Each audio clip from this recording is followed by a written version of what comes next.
Hello, my name is Tom Trower. I'm one of the International Student Recruitment Officers at the University of Oxford. And I'm going to do a session today on, applying to Oxford and do some admission statistics around that as well.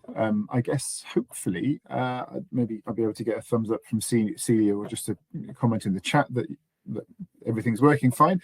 I'm hoping it will do, but I can see the screen that I'm presenting, so that's good.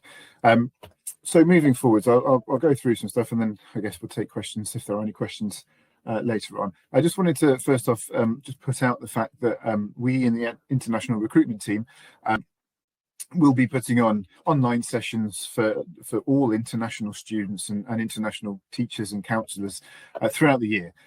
So we have coming up in November for counsellors, we have an open Q&A by area, as in around the world, where you get to speak to the member of staff that's in charge of that area.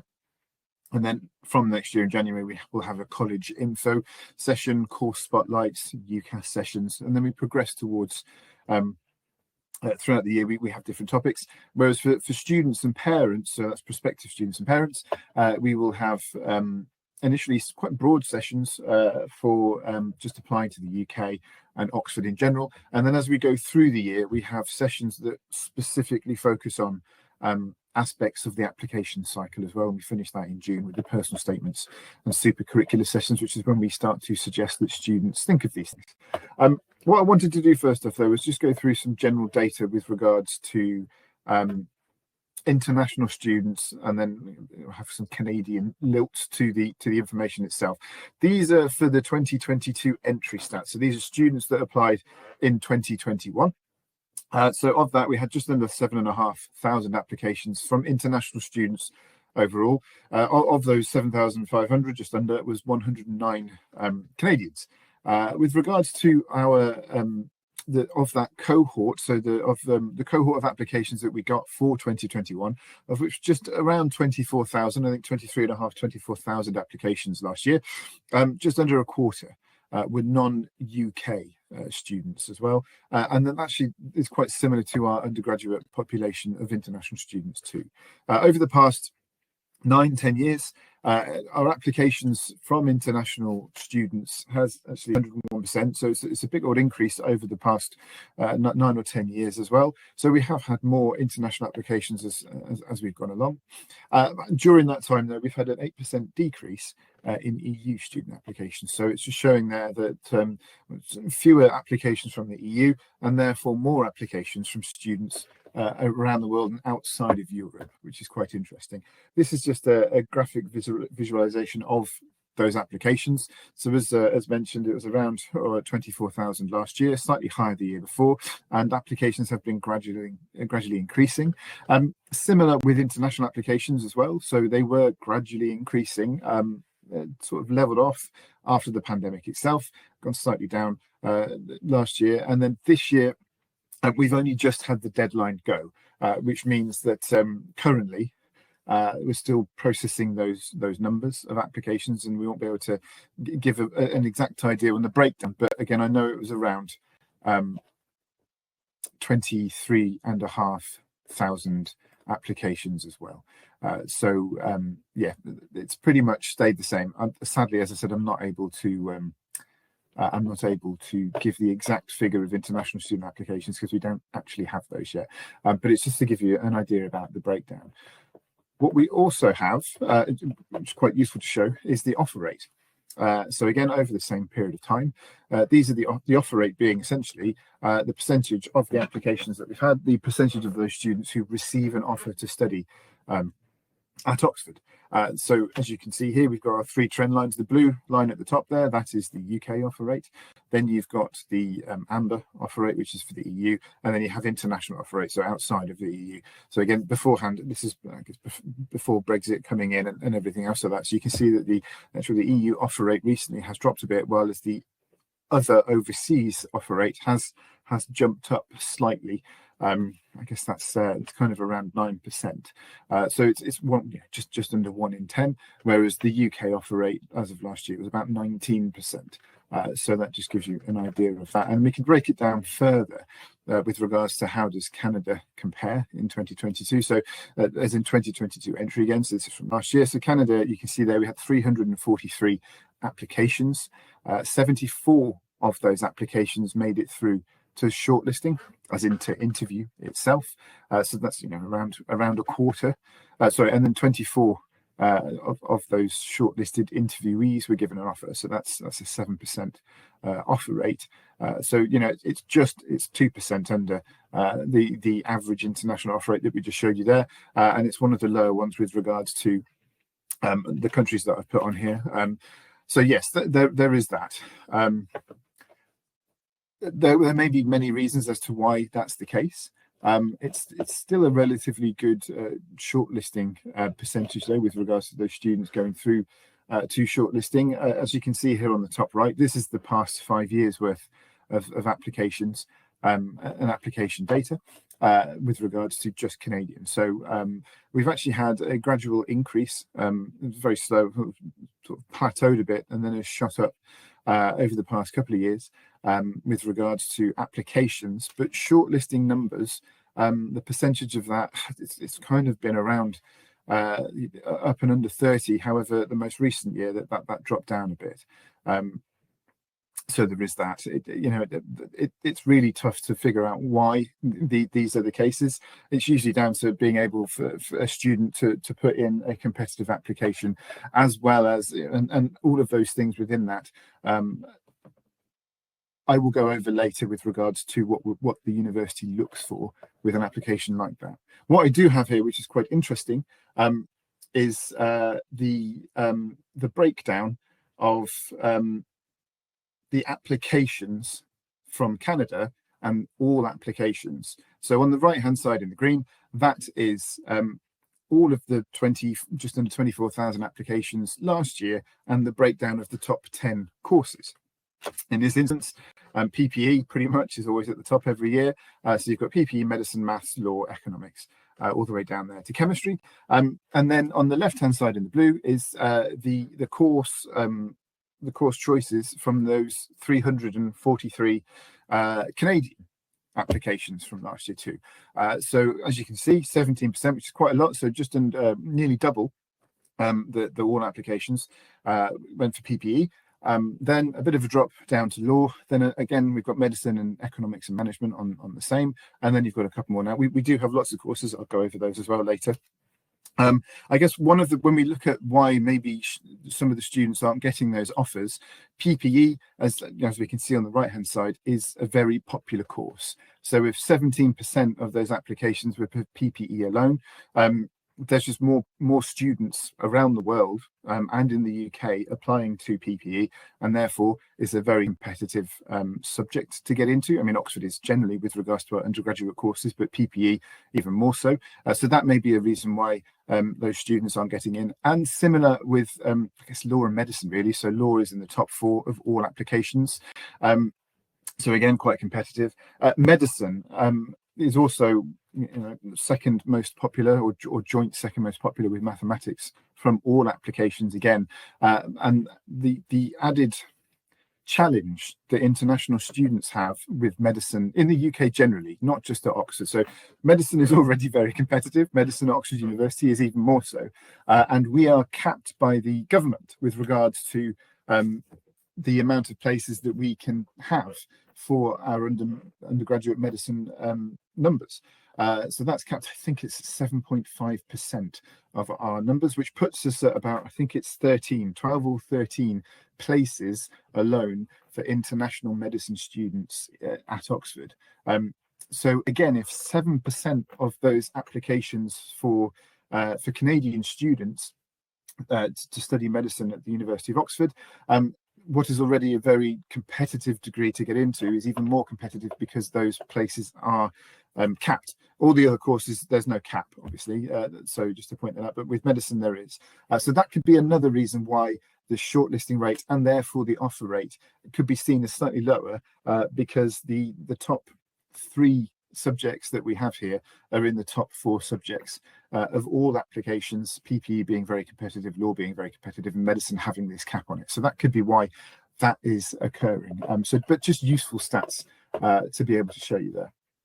What we also have, what I thought would be useful to show you is the actual courses that we have on offer. So what we can see here is a breakdown of all of them. It's about 58 courses, I believe. So going back to that previous slide of the top 10, here, this is what we have on offer. And when I was compiling these stats recently, so I was able to, quite in the forefront of my mind. Most of these were covered over the past 5 years with regards to Canadian applications. So these courses are being chosen, they are being picked. I've had a question that's similar to this recently, which is, well, can I choose more than one course? Here, yes and no. You can advise a student that they can do, but it's a joint honours degree in the UK. So it's slightly different to how maybe Canadian and US universities would operate, in that you don't have this broad, initially quite broad option, and then you choose where you want to specialise. You choose the subject from the off with regards to the UK application process, and you have to stick that. So if you just end up doing history, that's what you focus on. If you just do chemistry, that's what you focus on. There are some subjects that are joint honours. So here you can see that you've got mathematics and computer science, or classics in English. That's obviously those two subjects, but they're geared as such. And so, they've taken this into consideration, and they're able to say, well, there's a bit of symmetry and there's a bit of sharing with regards to these courses. You wouldn't be able to, for example, take music and biology.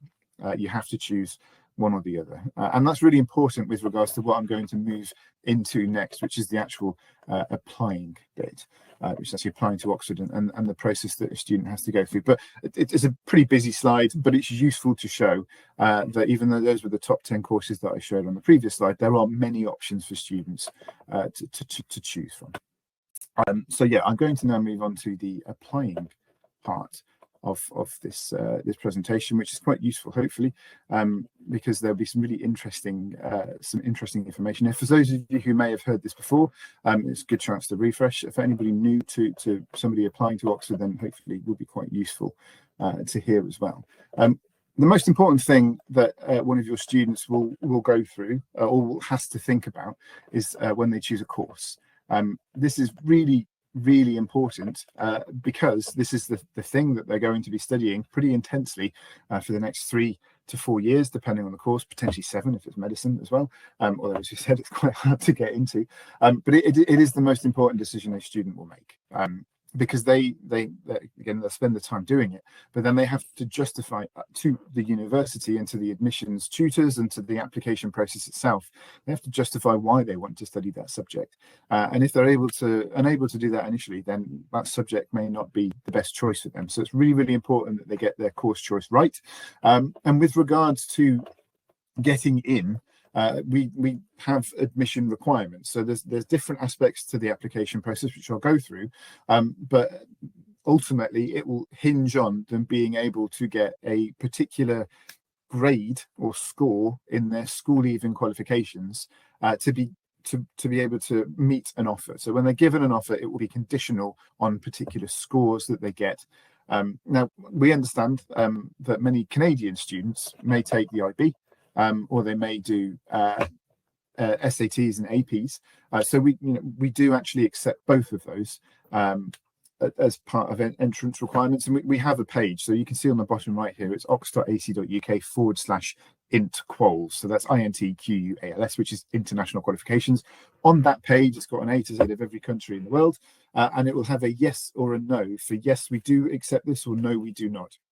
If it's a no, we do not accept this qualification, then I'm afraid a student can't use that to apply. If it's a yes, then it means they can, and we will set out what they need to get. So in this instance, the IB, it depends which course you choose. Same thing for using APs or APs and an SAT score. So with APs, it's a grade 5 in 4 subjects, or it's a grade of 5 in 3 subjects plus a specific score in the SAT as well. But also quite importantly is that we do accept the Canadian curriculum, school leaving qualifications too. So I know we've got all of the different states, but with regards to, I think this is the Ontario system itself. So this is 6 grades, 12 courses, each passed at 85%. And then also, more importantly, is a specific requirement any essential subjects that need to have been taken at school. So if I actually go back to my course page here, which is, so some of every course will have an entry requirement. Some of these may need a specific school subject to be taken in those school leaving qualifications, or it might need to be a specific AP. So for example, medicine is the easiest one to go for here because it needs chemistry and maths as well as another science. So that's something that students need to make sure that they look at when they're choosing a course. We operate a traffic light system, which is red, amber or green. Green is just a helpful subject to take if you want to study this course. Amber is this is a recommended subject to take if you want to study this course. So PPE we're talking about. PPE is it'd be helpful if they do history. It's also recommended if they take a maths subject in their school leaving qualifications, because there's economics has maths. There's no essential criteria for PPE, but medicine, as we mentioned, chemistry and maths, those would be red. So they're essential, and a student has to have studied those subjects in those school leaving qualifications. So that's just something to bear in mind, to let your students know that make sure that they want to do the course, but make sure also that they're doing the right subjects within their qualifications to make sure that they can meet the criteria that we ask for. And every course has its own page on our website, and every page has all of this information in it. Really, really comprehensive and worth looking at as well. Colleges, we've got lots. So these are all of the ones that accept undergraduate students. Not every college offers every course. So we talk about PPE, quite a popular course. Therefore, most, if not all, I think most colleges offer PPE.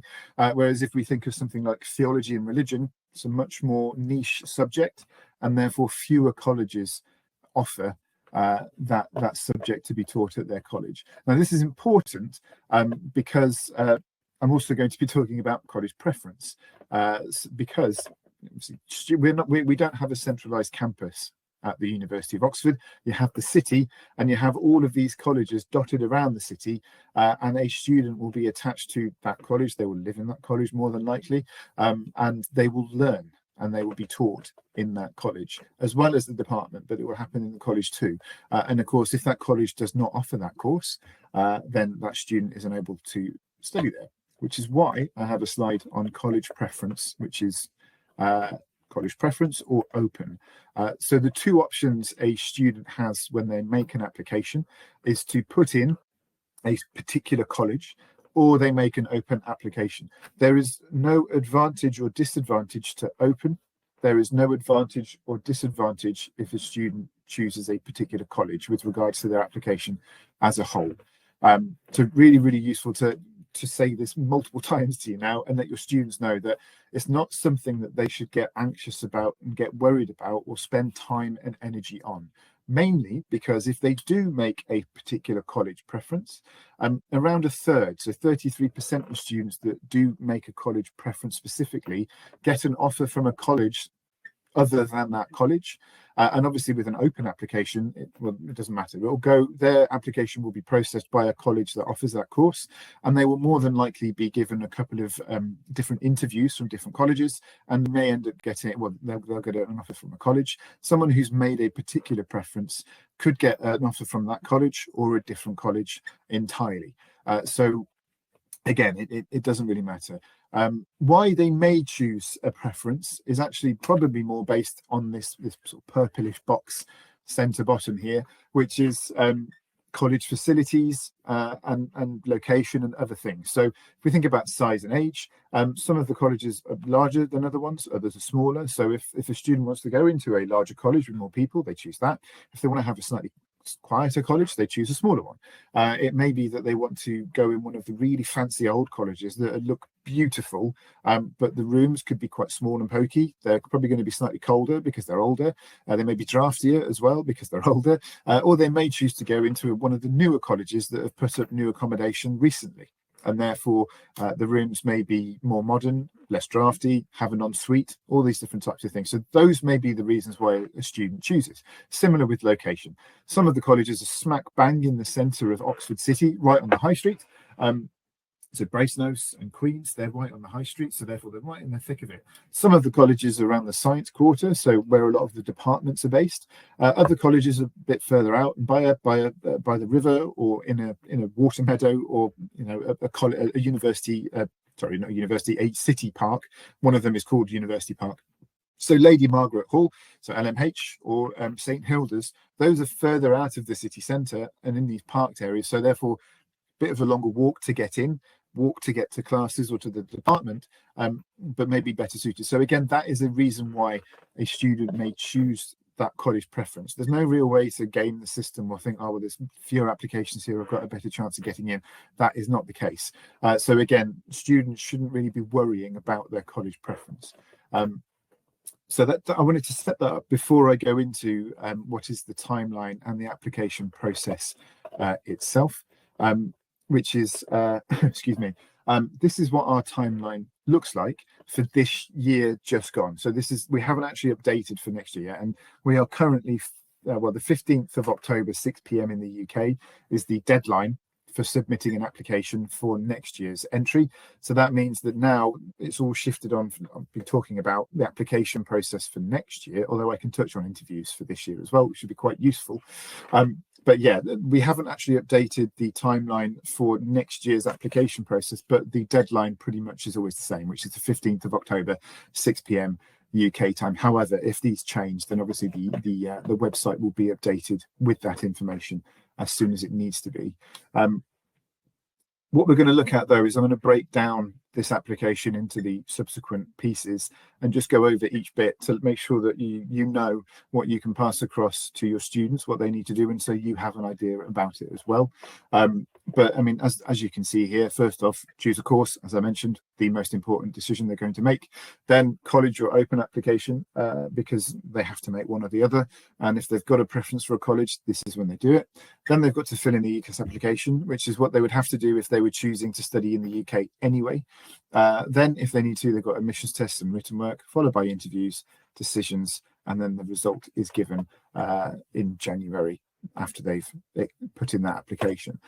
So if I'm just going to show what this actually looks like and what we look for, which is really, really important to make sure that you and your students appreciate and understand why we have this application procedure for you to go through, or for them to go through, and what we're looking for. The reason why we do it is because we need to make sure that we're getting the best of the best students. We get lots of applications, so again 24,000 applications each year, so we have a lot of applicants who are going to be fantastic. We need to make sure that we're making the right decision, and this process allows us to do so. And essentially what we're looking for is really straightforward, which is academic ability and academic potential. So how good they are now and what their potential to be is moving forwards, and how good they're going to be learning at Oxford. So within that, we need to make sure that they have a genuine interest for the subject, motivation to study the subject. We need to know that they can think clearly and critically and have flexibility of thought, and that they can engage with new and complex ideas, because that's how they're going to be learning, because of tutorials. And I'll go into tutorials later. What we're not looking for, and this is just as important as what we are looking for, and it's quite blunt, but we're not looking for well-rounded individuals. We're not looking for particular character, and we're not looking at extracurriculars, because again, all we're looking at is academic ability and academic potential. That bullet point at the bottom there, so a well-rounded individual doesn't really come into academic ability and potential. Character, same thing, and extracurriculars are not academic either, because they are extra of the curricula that the student is doing. So we're not looking at those things at all. Our admissions process is based purely on how good are they at the subject and what's their potential in that subject. So I'll just work my way around that Venn diagram on the right. So the admissions tests and written work, that allows us to see the current student's level, and some of the admissions tests push them further so we can see where they're going to go. The UCAS personal statement allows the student to show us why they want to study that subject and what they've done to show their interest in that subject. The school reference, or the academic reference, so that comes from counsellors and teachers, that is there because again it allows the school and the teachers to show us, the admissions tutors, again yep, this is how good the student is currently, and this is how good they are in the context of their learning environment, of their school, and we think they're going to go far. So again, academic ability, academic potential. The interviews there, because they essentially act as a conversation with a couple of academics and a student on the topic that they're an expert in, which essentially is what a tutorial is. So tutorials are the small group teaching that occurs at Oxford, and so it essentially gives like a dry run for whether they're going to be good at the interview, that's right, at the tutorial learning that they're going to, if they do get an offer. So again, a good chance for the interviewers to see if the interviewee has the academic ability and potential. So that's again what they're looking for there. And then finally, academic achievement. So the final school grades. So those are able to show us that, yep, they have this level of ability, academic ability, to be able to come to Oxford and learn here and study a degree. So all of the things that happen within the application process are geared towards academic ability and potential, and then these sort of skills within the world of academia, not their character, their extracurricular activities, and being well rounded. So really, really useful slide to talk about there, and to just reiterate the point that it is all about their academics. So going into the different, I'm going to take it a little bit further into each aspect of the application cycle itself. So as mentioned, this would have the submission date for the UCAS application itself for Oxford early entry is the 15th of October, 6 p.m. in the UK, excuse me. And there's different parts for it for a student to complete. So within that is their personal details and other bits and pieces. But what is quite important, especially for us, is the personal statement. And the personal statement allows the students to tell us about themselves and why they want to study the course. So there's lots of different bits to it. It's a restricted piece of writing. It's 4,000 characters. So that includes spaces and punctuation, or 57 lines. So whichever one comes first. We advise that students do 80% on their academic and 20% on extracurricular. And I know we said we don't take extracurricular into account. It's just because normally if a student is making a UCAS application, they have 5 choices for UK universities. Now you can only choose one course at Oxford. And also I'll put it out there, you can only choose Oxford or Cambridge. You cannot put an application to Oxford and Cambridge in the same application cycle. That's because we have both. We both have very intensive applications processes to go through. So we say 80% academic and 20% extracurricular because other universities on their list, of which they get 5, they may want to look at extracurricular stuff on the personal statement. We don't. That's where we would advise students to maybe look at transferable skills. So I do volunteering. I have volunteered every weekend for the past 2 years. That's really great. It's not going to affect their application, but it does show that they have motivation and commitment. So that's something that is needed to study at Oxford. So the 80% of that personal statement should be focused upon supercurriculars and why they want to study that subject. Supercurriculars being anything that is related to the subject but is outside of their normal schooling. So that is obvious ones, even reading a book or reading books on that subject, watching YouTube videos, watching TED Talks, going to see, online lectures or MOOCs. It can be done as well, the mass online courses as well.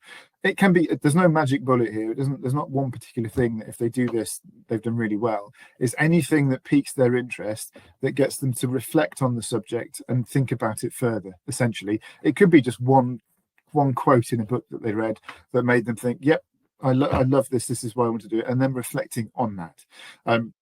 So this is why that personal statement really is. It's also the first point of real contact that we have with an applicant, where it is personal. Because before that, the rest of the UCAS application is numbers in boxes, and generic information.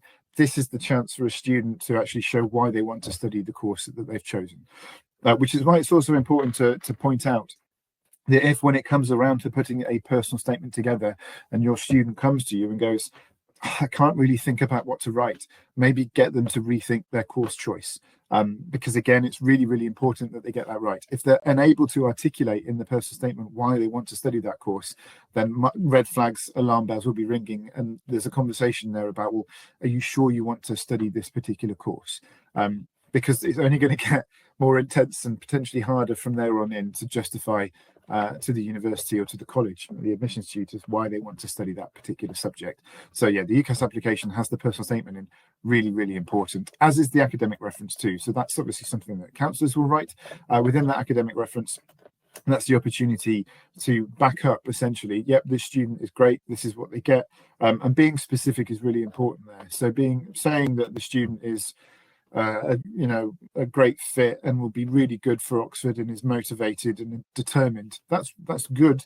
It's not particularly useful. Whereas if you can say that, yeah, student A is in the top 5% of students that I've ever taught in my 10 years of teaching in history, that's really specific and amazing. So that's really good. So that's where specificity can come into the academic reference to let us know about them as well. So some really, really useful stuff that can be put into this. Again, the academic reference is restricted, so same as the actual personal statement itself. Can be written by lots of different voices, but can include lots of different voices from within the school, but should really be written by one person that can put it all together.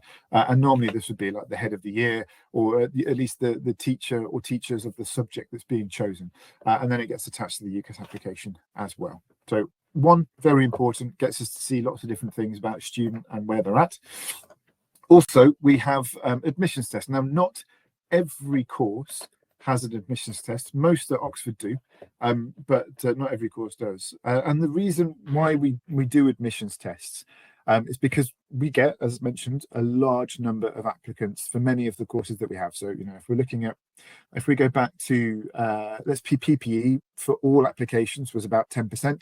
We're getting 24,000 applications, roughly 23,000 applications. That's 2,300, 2,400 applicants alone for PPE.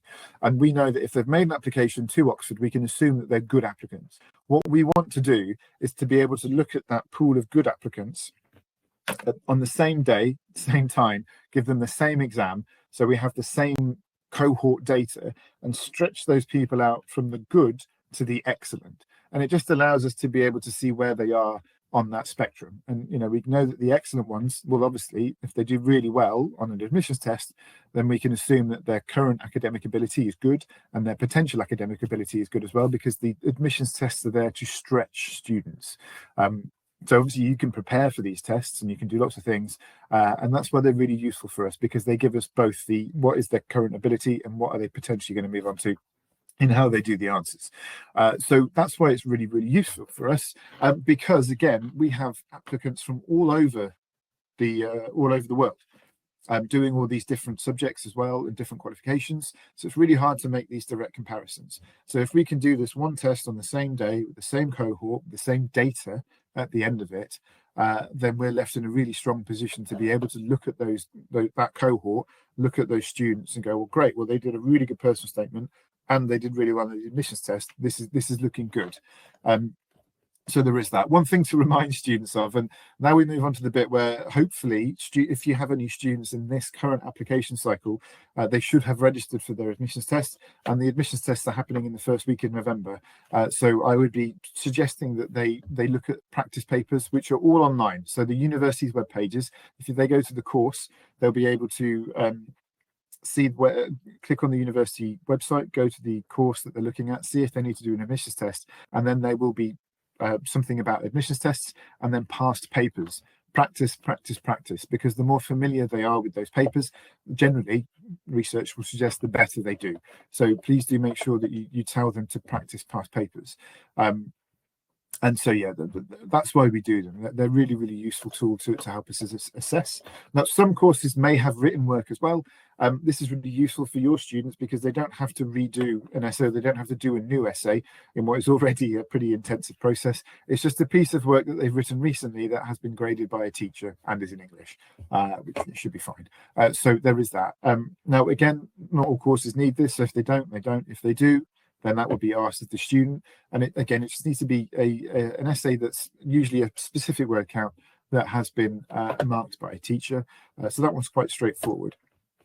Interviews. Now, all of these different bits of the process that I'm talking about are all looked at together holistically. So no one aspect is looked at in isolation. So a lot of the time, people assume that the interviews are the final hurdle, and if you do really well in an interview, then you're in. That's not the case. Your student's performance in the interviews is then taken alongside their personal statement, the academic reference, admissions tests and written work if they had to do it, and then an offer is given conditional on achieving their end of school or their school leaving exams. So the interview is very much not do well in this and you're set. It's do well in this, that's good, because then it's being looked at alongside all the other points we've just been talking about. They are really useful for the interviewers, for the admissions tutors, because they mirror a tutorial. So again, lots of myths about the interviews, but essentially they are just a conversation about the chosen subject with you, in this case, probably two people that know a lot about that subject. And it's just a chance for them to have that academic conversation where they can figure out whether your student, where they're at currently, and then prod them with ideas to find out what they think about other ideas when they don't have an understanding of it, or how they engage with new ideas, how they articulate those thoughts out loud, what their motivation is to study the subject. So again, all of these things that the interview does is looking at current academic ability and potential academic ability, and more importantly, it mirrors a tutorial, which is how, if they do end up coming to Oxford, that is how they will be studying. They will be doing these tutorials on a regular basis each term, and that's how they're going to be learning alongside lectures and independent studies. So it's a real good opportunity, a really good opportunity for them to see what they're going to be like in that situation. So that's what when we talk about best fit, that's what we mean. Are the students going to be comfortable, and are they going to thrive in this type of learning? Because it doesn't really happen at many other universities in the UK. You know, it's very rare to have that such a small group, and sustained as well over a period of time. So all of these different aspects are looked at together. The performances within all these different aspects are looked at together, and then an offer is formulated. As mentioned, I might go back briefly actually to my timeline. So where in this situation for this year, the interviews will be taking place at the start of December, and then between then and mid-January, the admissions teams are going hell for leather to make sure that they've got everything sorted, and they give a decision in at the start of January. And that, again, that decision will be conditional on them getting particular scores. One final slide I wanted to do before essentially finishing, which is just for this year, interview practicalities, and maybe a word on next year. So this year, for 2023 entry, all interviews take place remotely using Teams, Microsoft Teams. They will be taking place in set dates, so we recommend students make sure that they have a look at the calendar online. It should be very similar, if not the same as last year, and it should be up on the university web pages. Just make sure that they keep those dates free if they are hoping to be shortlisted for interview. As long as they've got microphone, camera, and a device, that's usually it for most interviews. But again, further guidance will be sent out if they need anything extra. We kind of expect them to take place in schools mainly because schools can offer up a quiet place that they're not going to get distracted, but they can take place at home, and there's no dress code. So obviously, comfortable clothing, or if they're in school, then we assume that they'll be in school uniform. But yeah, there's no particular anything particular there that we're looking for. Moving forwards, we're still waiting to find out what will happen for next year's application cycle. So as soon as that has been decided on, we'll be able to give that information. It will be up on the university's website. We understand, obviously, for a lot of international students, online it makes things a bit easier with regards to it, but then if the centralized policy has to be made, and if more colleges want to do it in person, then every college has to do it in person, and vice versa, in which case we'll be able to give out all the information about how interviews will be taking place, and be able to deliver sessions on to international counsellors next year to make sure that everybody knows what's going on, essentially. And that's everything from me slides wise. I don't know if you've had many questions come in that I can answer. So I haven't had my screen open. Tom, can you hear me? Yes. Hello. Yeah, I can hear you.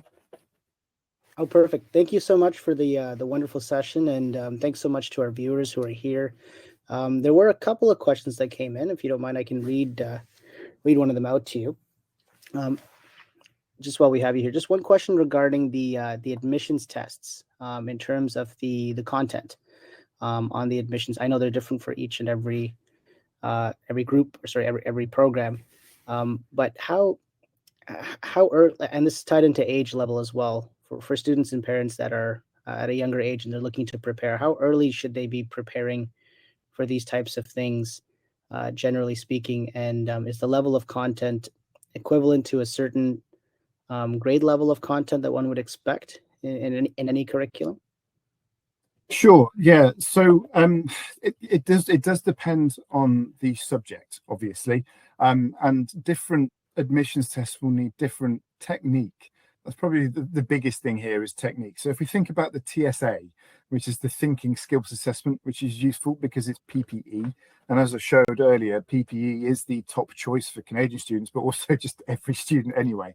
And so the TSA is actually it's a multiple choice admissions test, or the main part of it. There's also a short essay section as well, but the main part of it is multiple choice questions, and those multiple choice questions are quite wordy, as in there is a chunk of text which the student needs to be able to look at, read, and digest, and then choose one of five answers. Now, two of those answers may be completely incorrect, one of them may be kind of correct, and two are both correct, and therefore they have to choose which one is more correct than the other one.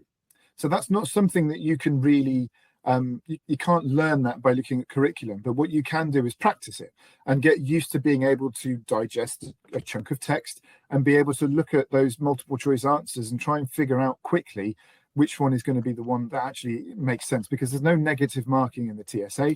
So and it's timed, so students need to get really used to doing the TSA under time pressure. So that's what that one is. Whereas if it's let's say maths, so maths or physics, having to do the MAT or the PAT, so the maths physics aptitude test or the math aptitude test, that is going to be well, really specific. That's black and white. That's either you're able to figure it out because you know you can do the working and then do an answer, or you don't. So it's not ambiguous like the TSA. It's not like, oh, it could be one of these answers. With a mathematical question, there's going to be a mathematical answer. Same thing with physics. So that's more about looking at the curriculum and past papers and what questions have come up. And being able to go, okay, well, I'm going to need to know about thermodynamics part 3 or whatever it is. So that's where that comes into play as well. So again, both of these are practicing those past papers, but one is looking at exam technique and doing practice under time conditions and getting used to the technique needed in how to answer a question quickly, while as the other one is looking through past papers, looking at the types of questions being asked and the content of those questions, and essentially knowing how to do it, and therefore looking at the curriculum for or maybe going to a teacher and going, oh, I haven't quite haven't quite done this yet in my school, can you give me some information on it? Looking at again it's all past papers and looking at mark schemes and just figuring out that way. The only extra one to talk about there would be more humanities subjects, so like history or English, so the ELAT or the HAT, so the history admissions test or the English language admissions test, which is more about being able to analyze a text. But again, these are types of techniques that students, if they're doing those subjects already, should be doing. So again, it's not really about the content per se, or the knowledge is useful, but it's about being able to be given something and look at it and analyze it and give an answer. So again, that's a little bit of exam technique, and it's also a little bit of pre-attained knowledge too. But it ultimately comes down to, on our websites, past papers, previous 4 or 5 years worth of past papers, and just working through them and looking at the mark schemes and just making sure that they're comfortable with it as well. Because again, as mentioned, that they're meant to test potential ability, so they will stretch students quite a lot. They are difficult. Historically, scores are not particularly big in these admissions tests, and as I mentioned, they're year on year. So anecdotally, I can mention a couple of years ago, a good score in the PAT was about 45%. And students that are applying to Oxford are used to being incredibly high achievers. So if they see that they've got 45% in the admissions test, we'll think, well, that's terrible. But actually, 45% was considered to be good enough alongside other parts of the application process to then go through to interview, to then have that interview performance alongside everything else. So yeah, essentially practice is a very, very long answer to a very short answer there. No, that's extremely insightful though, and especially that just to set some understanding for our counselors here in terms of preparing students. Because I think a lot of these students, they kind of pop up at grade 12 and then they're not prepared at all to go through the process that is. But Tom, I'm sorry, we're unfortunately out of time, and we have another counseling session happening right now with another university. But we really appreciate you making the time this afternoon. Thank you on behalf of Rosedale, and hopefully one of our partner schools would like to have a direct session to students in the future. And thank you again for making the time. Wish you a wonderful day. No worries. Okay, thanks very much. Cheers. Bye. Thanks, everyone. Take care. Thank you, Tom.